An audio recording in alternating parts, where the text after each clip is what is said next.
Indian একটি মেয়ে রাস্তায় দাঁড়িয়ে আইফোন দিয়ে সেলফি তুলছিল। বাংলাদেশে একটা মেয়ে অ্যান্ড্রয়েড ভাঙা ফোন দিয়ে সেলফি তুলছিল।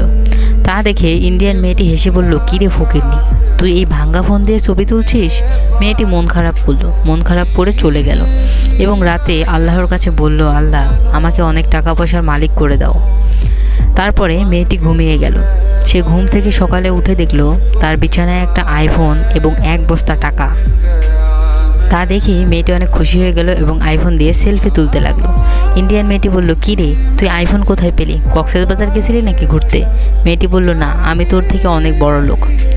তখন ইন্ডিয়ান মেয়েটি বলল, না, আমি তোর থেকে বেশি বড় লোক।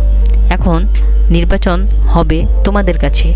তোমরা যদি ইন্ডিয়ান মেয়েটিকে জিতাতে চাও তাহলে একটা কমেন্ট আর একটা সাবস্ক্রাইব করে দাও। আর যদি তোমরা বলো যে না, আমরা বাংলাদেশের মেয়েকে জিতাবো, তাহলে তোমরা একটা লাইক আর একটা সাবস্ক্রাইব করে দাও তাড়াতাড়ি।